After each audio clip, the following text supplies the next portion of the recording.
जय हिंद दोस्तों, आप सभी लोग देख रहे हैं बीपीएससी का एडुटेरिया का जो अभी मार्केट में नया बुक लॉन्च किया गया है। आज उसी का सेट कराया जाएगा। अभी क्या है कि 2 आपका सेट अपलोड कर दिया गया है। अगर आप लोगों ने नहीं देखा है तो उसको जरूर देखिएगा, प्लेलिस्ट बना दिया गया है। अभी देखिए कि आपका बीपीएससी का जो प्रीवियस ईयर क्वेश्चन सेट निकाला गया है, ये आपका देखा जाए तो पूरा आपका सेगमेंट यहाँ पे दिया गया है। इस बुक में आपका टोटल 16 सेट दिया गया है। कितना सेट? 16 सेट। आप सभी लोग मान लीजिए कि इससे बेहतर आपका मार्केट में कोई भी बुक नहीं अवेलेबल है। ठीक है, आप सभी लोग इसको शुरू से अंत तक देखिएगा। आपको एग्जाम में इससे बेहतर कोई भी सेट नहीं मिलेगा प्रीवियस ईयर का। आप इसको लगाइए, इसके बेस पे आप अपना अच्छा खासा तैयारी कर सकते हैं। ठीक है, और हाँ, अगर आप सभी लोग को वीडियो पसंद आ रहा है तो आप वीडियो को लाइक करते रहिएगा, क्योंकि आप सभी लोग के लिए ही मेहनत किया जा रहा है कि आपका यहाँ पे रिवीजन हो पाएगा और उसके साथ आपका यहाँ पे स्कोर बढ़ेगा। ठीक है, तो चलिए वीडियो को शुरू करते हैं। तो ये आप देख पा रहे होंगे बीपीएससी 65वीं संयुक्त प्रारंभिक परीक्षा, यानी ये आपका 65वीं का आपका ये प्रीवियस ईयर है। ठीक है, एक एक क्वेश्चन को हम अच्छे से बनाएंगे और आप सभी लोग अच्छे से वीडियो को शुरू से अंत तक देखिएगा। देखिए, जितना आप रिवीजन करेंगे उतना आपके लिए बेहतर होगा, क्योंकि प्रीवियस ईयर से ही आपको पकड़ में आता है कि आपका किस तरीके से एग्जाम पेपर आगे का होने वाला है। ठीक है, चलिए पहला प्रश्न है कि अपने शिलालेखों में अशोक सामान्यतः किस नाम से जाने जाते हैं? चलिए बताइए। 3 सेकंड का आपको समय दिया जाएगा, 3 सेकंड का। तो इसका आंसर हो जाएगा ऑप्शन बी, प्रियदर्शी। क्या हो जाएगा? प्रियदर्शी। अगला प्रश्न है कि इनमें से कौन गुप्त काल में औषधि के क्षेत्र में अपने कार्य के लिए जाने जाते हैं? तो इसका उत्तर हो जाएगा ऑप्शन ई, इनमें से कोई नहीं या फिर एक से अधिक। आप सभी लोग याद रखिएगा, औषधि के क्षेत्र में धन्वंतरी जाने जाते हैं, तो इसमें आपका धन्वंतरी नहीं दिया गया है। ठीक है, अगला प्रश्न है क्वेश्चन नंबर 3, निम्नलिखित में से प्राचीन भारत की कौन सी लिपि दाहिने से बाईं ओर लिखी जाती थी? आंसर हो जाएगा ऑप्शन सी, खरोष्टी लिपि। याद रखिएगा, खरोष्टी लिपि। अगला प्रश्न है, निम्नलिखित में से कौन सा बंदरगाह गुप्त काल में उत्तर भारतीय व्यापार के लिए उपयोग किया जाता था? तो इसका आंसर हो जाएगा ऑप्शन बी, ताम्रलिपि। क्या हो जाएगा? ताम्रलिपि। ठीक है, चलिए अगला प्रश्न देखते हैं। अगला प्रश्न है 5 नंबर कि मुगल चित्रकला किसके नेतृत्व में अपने शीर्ष बिंदु पर था? बहुत ही महत्वपूर्ण प्रश्न है दरोगा के लिए भी। तो दरोगा का जिसका एग्जाम है प्री का, वो लोग भी इसको देख करके ही जाएं, क्योंकि यहाँ से डायरेक्टली क्वेश्चन आपका प्री में पूछा जाएगा। पक्का लिख के रखिए। ठीक है, तो इसका आंसर आपका ए हो जाएगा, जहांगीर। जहांगीर के शासनकाल में ही आपका चित्रकला उससे अच्छा खासा देखने को मिलता था। ऑप्शन आपका ए हो जाएगा। अगला प्रश्न है कि मध्यकालीन भारत में मनसबदारी व्यवस्था क्यों लागू की गई थी? मनसबदारी जो व्यवस्था है मध्यकालीन भारत में क्यों लागू किया गया था? चलिए इसका आंसर बताइएगा सभी लोग। तो इसका आंसर आप सभी लोग याद रखेंगे। क्वेश्चन नंबर 6 का सही आंसर हो जाएगा ऑप्शन बी, यानी सैनिकों की सुगमता में भर्ती हेतु। यानी आपका यहाँ पे उत्तर बी सही उत्तर हो जाएगा। ठीक है, अगला प्रश्न है कि अष्टप्रधान का गठन किसने किया था? बताइए, अष्टप्रधान का जो गठन है ये किसके द्वारा किया गया था? 8 प्रधानों का गठन। तो आप सभी लोग याद रखिएगा, ऑप्शन आपका डी हो जाएगा, शिवाजी। क्या हो जाएगा? शिवाजी। अगला प्रश्न है कि दिल्ली के किस सुल्तान ने सबसे ज़्यादा नहरों का निर्माण किया था? आप सभी को पता ही होगा, आंसर एकदम सही कीजिएगा आप सभी लोग। आंसर हो जाएगा ऑप्शन ए, फिरोज शाह तुगलक। क्या हो जाएगा? फिरोज शाह तुगलक आपका सही आंसर हो जाएगा। बंगाल की खाड़ी में समुद्री डकैती हेतु हुगली का उपयोग कौन करता था? इसका आंसर हो जाएगा ऑप्शन सी, पुर्तगाली। क्या हो जाएगा? पुर्तगाली। अगला प्रश्न है क्वेश्चन नंबर 10, कहता है कि व्यक्तिगत सत्याग्रह आंदोलन की प्रथम सत्याग्रही कौन थे?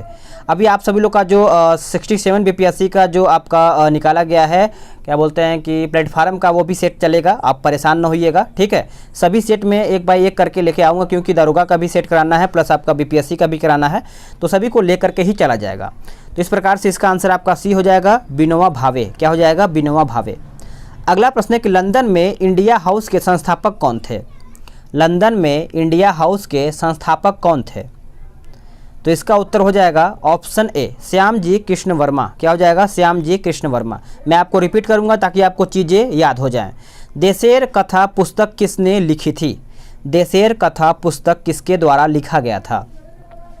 तो ये लिखा गया था ऑप्शन ए, यानी सखाराम गणेश देवस्कर हो जाएगा। ऑप्शन आपका यहाँ पे ए हो जाएगा, सखाराम गणेश देवस्कर। ठीक है, अगला प्रश्न है क्वेश्चन नंबर 13, भारतीय राष्ट्रीय कांग्रेस के संस्थापक कौन थे? भारतीय राष्ट्रीय कांग्रेस के संस्थापक कौन थे?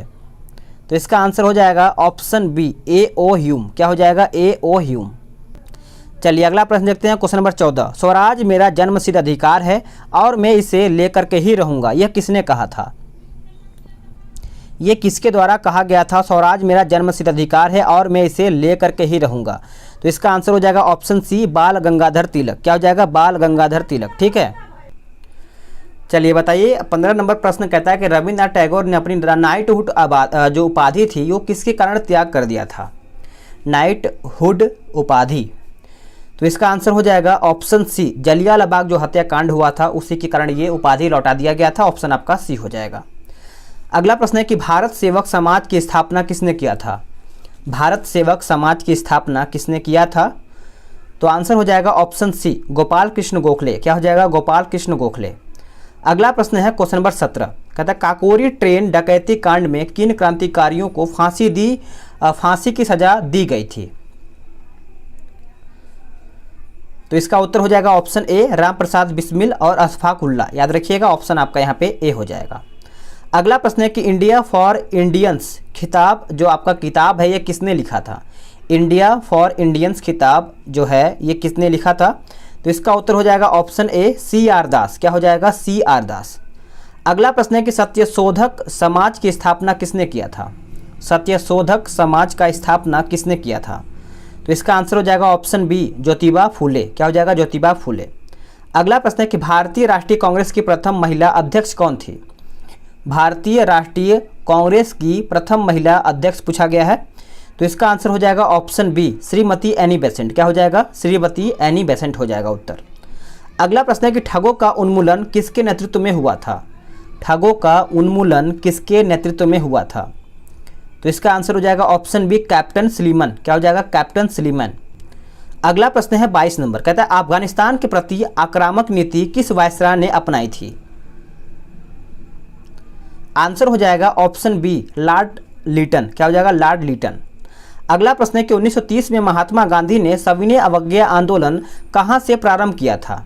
सविनय अवज्ञा आंदोलन कहां से 1930 में महात्मा गांधी ने शुरुआत किया था? तो इसका उत्तर हो जाएगा ऑप्शन बी, डांडी। क्या हो जाएगा? डांडी से ये शुरुआत किया गया था। अगला प्रश्न है कि साराबंदी आंदोलन 1922 किसके नेतृत्व में प्रारंभ हुआ था? आंसर हो जाएगा ऑप्शन बी, सरदार वल्लभ भाई पटेल। क्या हो जाएगा? सरदार वल्लभ भाई पटेल।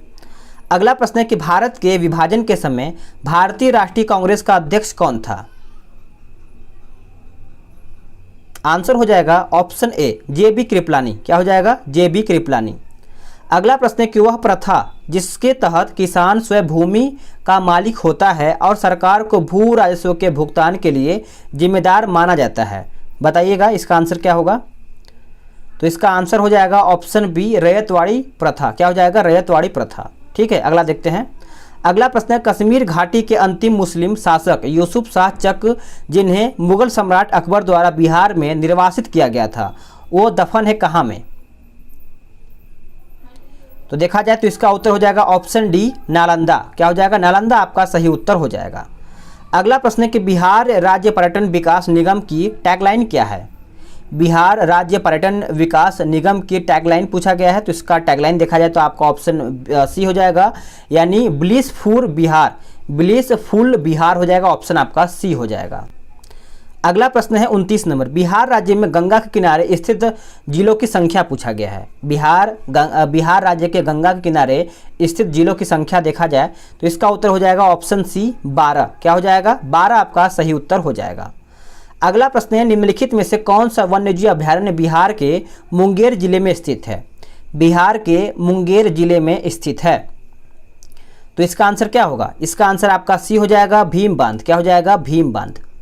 अगला प्रश्न है कि 2011 की जनगणना के अनुसार बिहार के किस जिले में सर्वोच्च लिंगानुपात दर्ज किया गया है? तो इसका आंसर हो जाएगा ऑप्शन बी, गोपालगंज। क्या होगा? हो जाएगा गोपालगंज। अगला प्रश्न है निम्नलिखित में से कौन सा जिला सबसे अधिक घने पतझड़ वाले वन क्षेत्र में यानी वन क्षेत्र से घिरा है?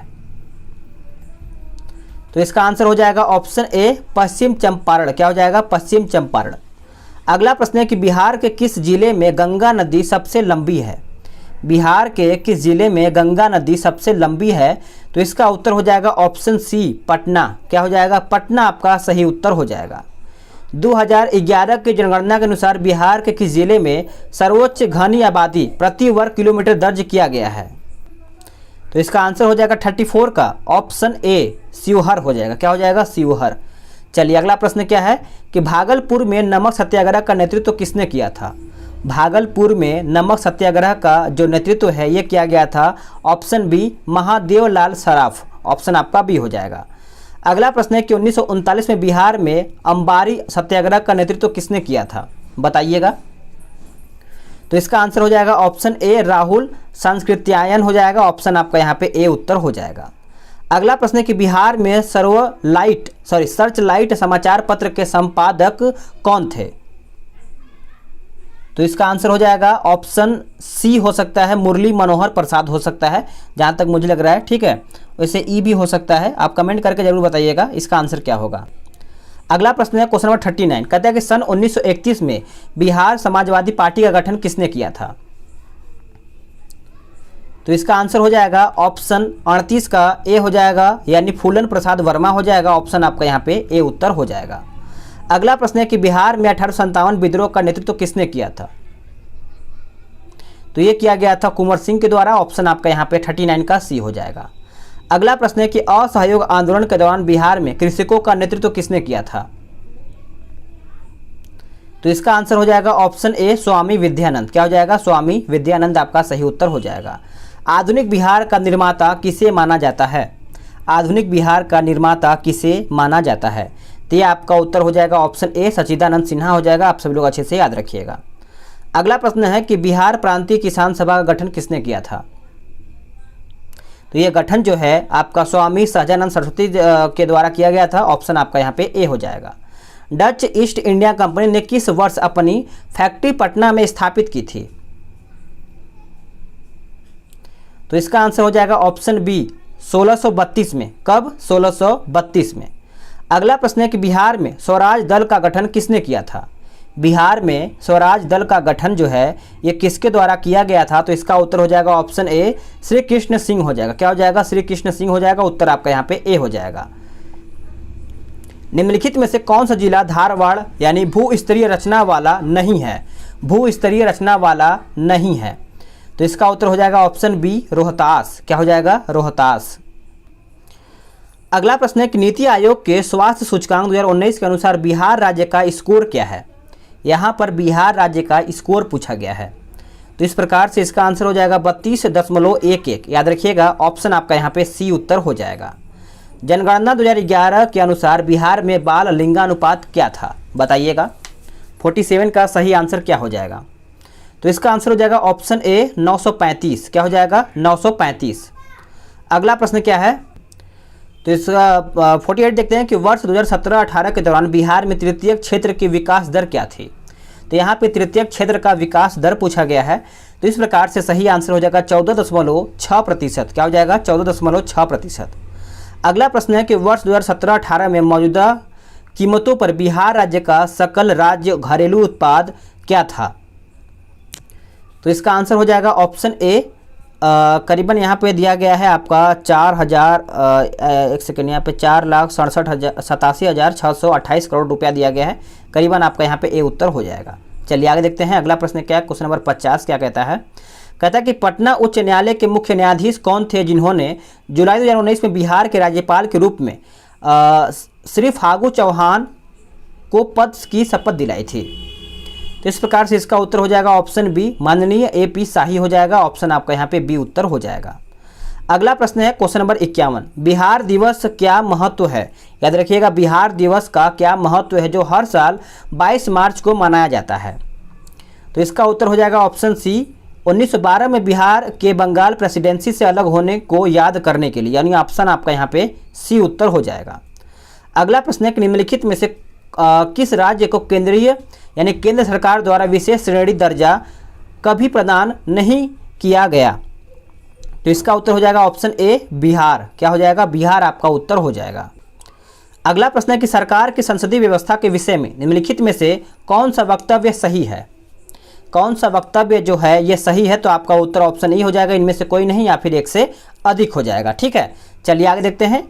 अगला प्रश्न है 54 नंबर, निम्नलिखित में से किसका निर्माण पंचायती राज व्यवस्था के तहत हुआ था? पंचायती राज व्यवस्था के तहत हुआ था, तो इसका उत्तर हो जाएगा 54 का ऑप्शन सी, यानी ग्राम पंचायत हो जाएगा। क्या हो जाएगा? ग्राम पंचायत। अगला प्रश्न है कि निम्नलिखित में से कौन भूमि रिकॉर्ड अधिकारी है? भूमि रिकॉर्ड अधिकारी है, तो इसका आंसर क्या होगा? ऑप्शन आपका ये हो जाएगा पटवारी। क्या हो जाएगा? पटवारी आपका राइट आंसर हो जाएगा। अगला प्रश्न है कि निम्नलिखित विशेषताओं में से केंद्रीय शासन व्यवस्था के लिए कौन सी सही नहीं है? इसमें से पूछा गया कौन आपका सही नहीं है, तो इसका उत्तर हो जाएगा ऑप्शन सी, बड़े देशों के लिए आदर्श। क्या हो जाएगा? ऑप्शन आपका यहाँ पे सी उत्तर हो जाएगा। अगला प्रश्न है कि आम आदमी पार्टी जो है राज्य पार्टी है, राष्ट्रीय पार्टी है, क्षेत्रीय पार्टी है या फिर पंजीकृत पार्टी है? तो आपका उत्तर हो जाएगा ऑप्शन ए, राज्य पार्टी है। ऑप्शन आपका यहाँ पे ए उत्तर हो जाएगा। निम्नलिखित संवैधानिक उपचारों में से किसे पोस्टमार्टम भी कहा जाता है? पोस्टमार्टम भी कहा जाता है, तो उत्तर हो जाएगा ऑप्शन सी, उत्प्रेषण। क्या हो जाएगा? उत्प्रेषण। अगला प्रश्न है निम्नलिखित में से यानी निम्नलिखित भारतीय राज्यों में से किसकी राज्य विधानसभा में सदस्यों की संख्या अधिक है? तो इसका उत्तर हो जाएगा ऑप्शन बी, हिमाचल प्रदेश। क्या हो जाएगा? हिमाचल प्रदेश। अगला प्रश्न है कि भारत के वरीयता क्रम में निम्नलिखित में से कौन पहले आता है? सबसे पहले फर्स्ट, तो फर्स्ट में आपका यूपीएससी का अध्यक्ष आता है। ऑप्शन आपका यहाँ पे ए सही आंसर हो जाएगा। चलिए आगे देखते हैं अगला प्रश्न क्या है। चलिए अगला प्रश्न है कन्याकुमारी से सटी पहाड़ियाँ पूछा गया है। कन्याकुमारी से जो सटी पहाड़ियाँ हैं उसका कौन सा है? तो आपका उत्तर हो जाएगा ऑप्शन सी, कार्डेमम पहाड़ियाँ। क्या हो जाएगा? कार्डेमम पहाड़ियाँ। अगला प्रश्न है कि निम्नलिखित में से गंगा नदी घाटी का भाग कौन सी उपनदी है? बताइएगा। तो इसका आंसर हो जाएगा ऑप्शन बी, यानी उत्तरी कोयल हो जाएगा। क्या हो जाएगा? उत्तरी कोयल। अगला प्रश्न है कि निम्नलिखित में से किस पहाड़ी पर चाय बागान नहीं है? कौन से पहाड़ी पर चाय बागान नहीं है? तो इसका आंसर हो जाएगा ऑप्शन डी, गिरनार। क्या हो जाएगा? गिरनार। अगला प्रश्न है कि भारत में किस राज्य का सर्वाधिक क्षेत्र घने पतझड़ वाले जंगल से घिरा हुआ है? आप सभी लोग शेयर वेयर कर दिया कीजिए और हाँ लाइक कर दिया कीजिए, क्योंकि आपका एक लाइक मेरे लिए बहुत ज़्यादा महत्वपूर्ण बन जाता है। तो अगर आप सभी लोग को लगता है कि आप लोगों के लिए मेहनत किया जा रहा है तो आप एक लाइक कर सकते हैं। ठीक है, अभी तुरंत लाइक कर दीजिए, क्योंकि आपका एक लाइक बहुत ज़्यादा मुझे मोटिवेट करता है। तो आप टारगेट कीजिए कम से कम 1000 लाइक का, देखते हैं कितना जल्दी पूरा होता है। क्योंकि आप सब लोग जब मोटिवेट नहीं देते हैं तो इसके लिए सेट लाने में थोड़ा सा ये होता है, लेकिन आप लोग सपोर्ट करते हैं तो ये होता है कि चलिए आप लोग मिलकर सपोर्ट करें तो आपको सेट जल्दी से जल्दी प्रोवाइड किया जाए। इसीलिए थोड़ा सा लेट हो गया है। कम से कम इस वीडियो का 1000 लाइक पूरा हो जाना चाहिए, तभी आपका आगे का सेट आएगा। ठीक है, चलिए कितना जल्दी देखते हैं पूरा आप सब लोग करते हैं। तो 64 का देखा जाए तो आपका आंसर सी हो जाएगा, मध्य प्रदेश। क्या हो जाएगा? मध्य प्रदेश। अगला प्रश्न है कि निम्नलिखित में से किस क्षेत्र में प्रवाल भित्ति नहीं पाई जाती है? तो इसका आंसर हो जाएगा ऑप्शन ए, यानी कैम्बे की खाड़ी। क्या हो जाएगा? कैम्बे की खाड़ी। अगला प्रश्न है कि 2011 की जनगणना के अनुसार निम्नलिखित में से किस धार्मिक समूह में सर्वाधिक साक्षरता दर प्रतिशत दर्ज की गई है? तो इसका आंसर हो जाएगा ऑप्शन डी, जैन। क्या हो जाएगा? जैन। अगला प्रश्न है निम्नलिखित में से जनजातीय और राज्य की कौन सी जोड़ी सही नहीं है? तो आपका उत्तर क्या हो जाएगा? ऑप्शन आपका डी हो जाएगा, टोडा केरल। ये केरल नहीं तमिलनाडु होना चाहिए यहाँ पे। ठीक है, चलिए अगला प्रश्न है कि निम्नलिखित में से भारत का कौन सा औद्योगिक आर्थिक गलियारा जापान के सहयोग से विकसित किया जा रहा है? तो इसका आंसर हो जाएगा ऑप्शन सी, यानी दिल्ली मुंबई। याद रखिएगा ऑप्शन आपका यहाँ पे सी उत्तर हो जाएगा। अगला प्रश्न है निम्नलिखित में से कौन सा देश भौगोलिक क्षेत्र की दृष्टि से सीमा रहित सबसे बड़ा देश है? सीमा रहित सबसे बड़ा देश पूछा गया है भौगोलिक क्षेत्र की दृष्टि से, तो इसका आंसर हो जाएगा ऑप्शन सी, जापान। क्या हो जाएगा? जापान। चलिए अगला प्रश्न देखते हैं। अगला प्रश्न क्या है? अगला प्रश्न इंपॉर्टेंट है कि सर्वाधिक उत्तरी दक्षिणी अक्षांशीय लंबाई वाली सीमा वाला देश कौन सा है? तो इसका आंसर हो जाएगा ऑप्शन बी, चिली। क्या हो जाएगा? चिली। अगला प्रश्न है निम्नलिखित में से किस देश में सबसे अधिक संख्या में द्वीप हैं? सबसे अधिक संख्या में द्वीप हैं, तो इसका आंसर हो जाएगा ऑप्शन बी, इंडोनेशिया। क्या हो जाएगा? इंडोनेशिया। अगला प्रश्न है निम्नलिखित में से कौन सा देश विश्व का सबसे अधिक केसर उत्पादन करने वाला देश है? सबसे अधिक केसर उत्पादन करने वाला देश है, तो आपका उत्तर डी हो जाएगा, ईरान। क्या हो जाएगा? ईरान। अगला प्रश्न है निम्नलिखित में से कौन सा देश विश्व का सबसे अधिक यूरेनियम उत्पादन करने वाला देश है? तो इसका उत्तर हो जाएगा ऑप्शन ए, कजाकिस्तान। क्या हो जाएगा? कजाकिस्तान आपका सही उत्तर हो जाएगा। चलिए अगला प्रश्न अब आपका अर्थशास्त्र से संबंधित है, अर्थव्यवस्था से, कि भारत में न्यूनतम समर्थन मूल्य का निर्धारण कौन करता है? चलिए बताइए।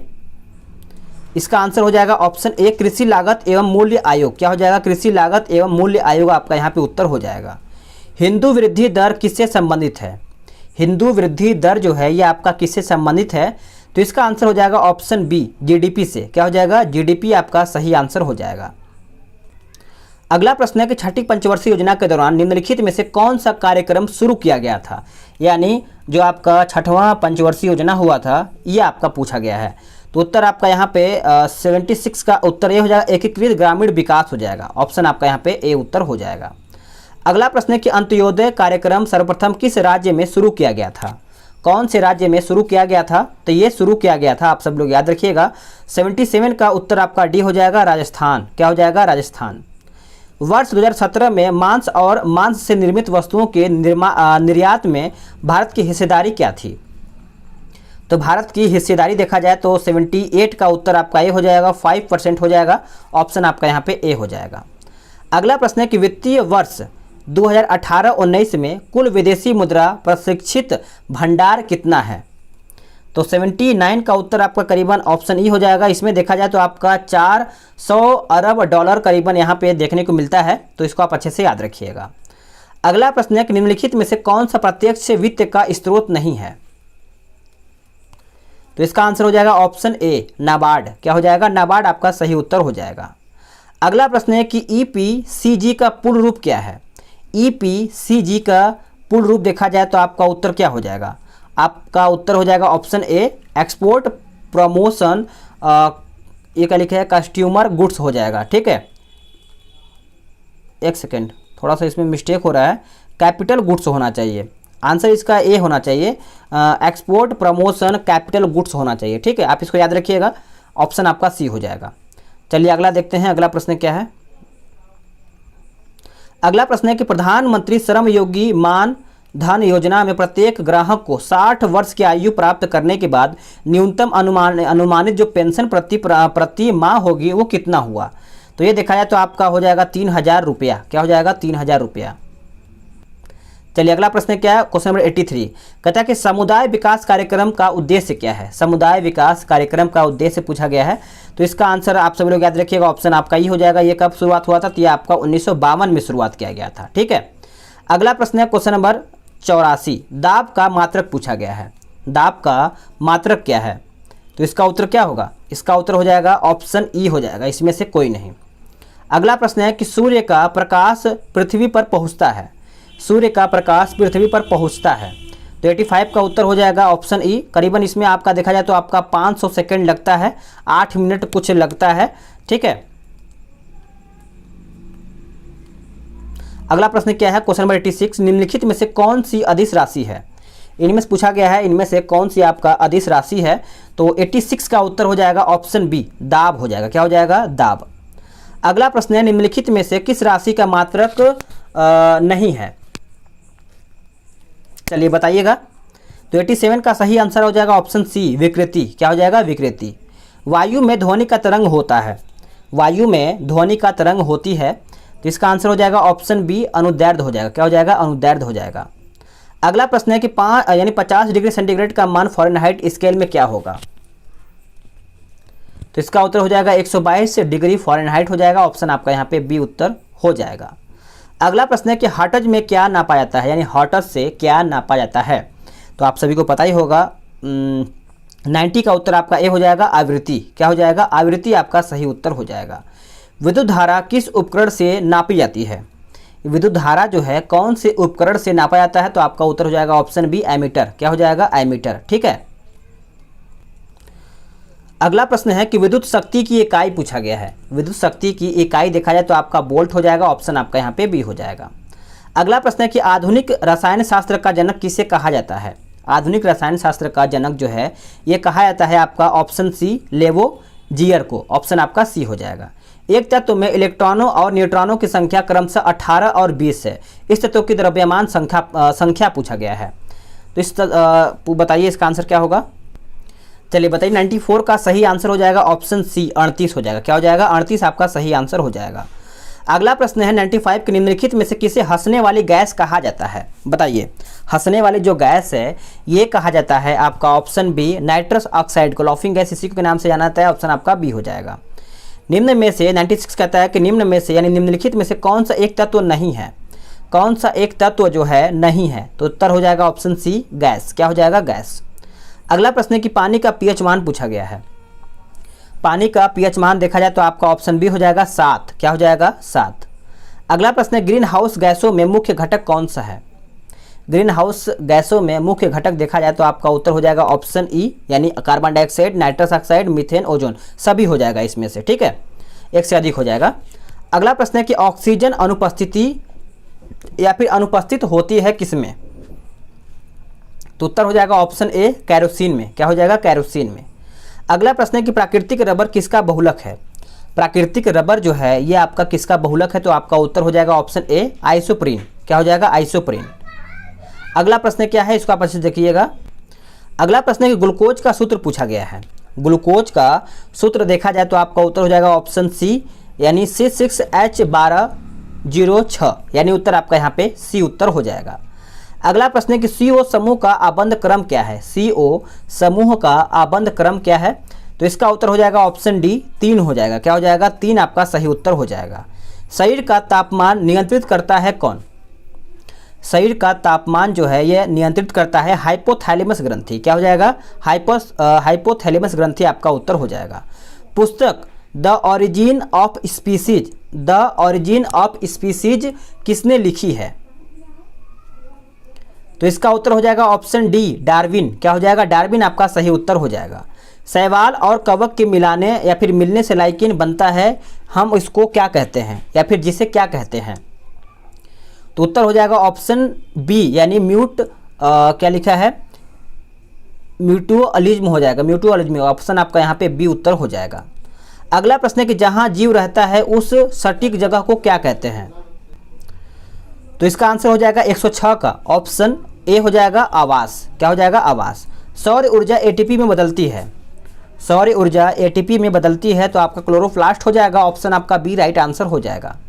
अगला प्रश्न है कि प्रकाश संश्लेषण का उत्पादक पूछा गया है। प्रकाश संश्लेषण का उत्पादक देखा जाए तो आपका ऑप्शन बी हो जाएगा O2। क्या हो जाएगा? O2 आपका सही उत्तर हो जाएगा। अगला प्रश्न है कि हड्डियों की पढ़ाई विज्ञान की शाखा के अंतर्गत होती है या फिर स्टडी पूछा गया है तो इसका आंसर हो जाएगा ऑप्शन डी यानी ऑस्टियोलॉजी। क्या हो जाएगा? ऑस्टियोलॉजी। ठीक है। अगला प्रश्न है कि निम्नलिखित में से किसकी कोशिका में कोई एंजाइम नहीं होती है? यानी किसकी कोशिका में कोई एंजाइम नहीं होता है? तो इसका आंसर हो जाएगा ऑप्शन बी विषाणु वायरस हो जाएगा। अगला प्रश्न है कि मनुष्य के शरीर के किस अंग में लिम्फोसाइट का निर्माण होता है? लिम्फोसाइट का निर्माण होता है तो आपका तिल्ली अस्थिमज्जा हो जाएगा। आप इसको याद रखिएगा। इसमें से देखा जाए तो आपका इनमें से कोई नहीं दिया गया है, एक से अधिक मान सकते हैं आप। निम्नलिखित में से किस हार्मोन में आयोडीन मिली होती है? कौन से हार्मोन में आयोडीन मिली होती है? तो उत्तर आपका सी हो जाएगा थायरॉक्सिन। क्या हो जाएगा? थायरॉक्सिन। अगला प्रश्न है कि एड्स किसके कारण होता है? एड्स जो है यह आपका किसके कारण होता है? तो वायरस के कारण होता है, विषाणु के द्वारा होता है। ऑप्शन आपका डी हो जाएगा। अगला प्रश्न है क्वेश्चन नंबर 114। इसको अच्छे से देखिएगा कि डेमोक्रेटिक राष्ट्रपति पद के उम्मीदवार और अमेरिकी राष्ट्रपति पहले हिंदू सदस्य कौन हैं जिन्होंने अपने 2020 के चुनाव अभियान के खिलाफ भेदभावपूर्ण कार्रवाई के लिए कम से कम $50 मिलियन के लिए गूगल पर मुकदमा दायर किया था? तो इसका उत्तर हो जाएगा ऑप्शन डी यानी तुलसी गबार्ड हो जाएगा। क्या हो जाएगा? तुलसी गबार्ड। अगला प्रश्न है कि ए गैलरी ऑफ रास्कल्स पुस्तक के लेखक कौन है? ए गैलरी ऑफ रास्कल्स पुस्तक के लेखक देखा जाए तो आपका उत्तर हो जाएगा ऑप्शन बी रस्किन बॉन्ड। क्या हो जाएगा? Ruskin bond. अगला प्रश्न है खुदरा फर्नीचर की विशाल कंपनी यानी आइकिया का भारत में पहला शोरूम 2018 में किस शहर में खोला गया था? बताइए। चलिए बताइए इसका आंसर क्या होगा। तो देखिए इसका आंसर आपका 116 का देखा जाए तो आपका करेक्ट आंसर हो जाएगा ऑप्शन क्या हो जाएगा? बताइए। 116 का ऑप्शन बी हो जाएगा हैदराबाद। क्या हो जाएगा? हैदराबाद। इसका मैंने आंसर क्या दिया था? सही दिया था। चलिए आगे देखते हैं। अगला प्रश्न है कि 2020 में ग्रीष्मकालीन ओलंपिक खेल कहाँ आयोजित किए जाएंगे?